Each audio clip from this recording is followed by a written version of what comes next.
તો મારા કલી જાઓ, જો આ એક ગણિતનો પ્રશ્ન છે. તો અહીંયા લખ્યું છે 36, 48 અને 60 નો મહત્તમ સામાન્ય અવયવ HCM શું છે? અને આ પ્રશ્ન PSI 2025 ની એક્ઝામમાં પૂછાઈ ગયો છે. તો મારા કલી જાઓ, આ પ્રશ્નનો જવાબ જો આપણે લાવો હોય ને તો કઈ રીતે આવે ખબર તમને? ઓપ્શન થી આવે. અહીં લખ્યું છે મહત્તમ સામાન્ય અવયવ, એટલે જે મોટામાં મોટી સંખ્યા હોય ને એનાથી આ ત્રણે ત્રણ સંખ્યા ગુણાવી જોઈએ, મોટામાં મોટી, નાનામાં નાની નહીં. તો આ યાદ રાખજો, અહીં ચોખ્ખું લખ્યું છે મહત્તમ સામાન્ય અવયવ, એટલે ઓપ્શન થી જોઈએ. ચલો, તો 14 છે. 14 ના ઘડિયામાં 36 આવે?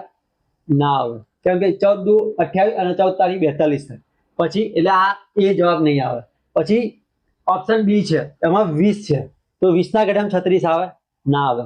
20 ના ઘડિયામાં 60 આવે, પરંતુ ત્રણે ત્રણ સંખ્યા આવી જોઈએ, એટલે 20 પણ જવાબ નહીં આવે. પછી છે સી 12. તો 12 ના ઘડિયામાં 36 આવે, 12 ના ઘડિયામાં 48 આવે. જો 12 ના ઘડિયામાં 12 તારી 36, 12 ચોક 48 અને 12 પંચું 60, એટલે જવાબ આપણો શું થશે?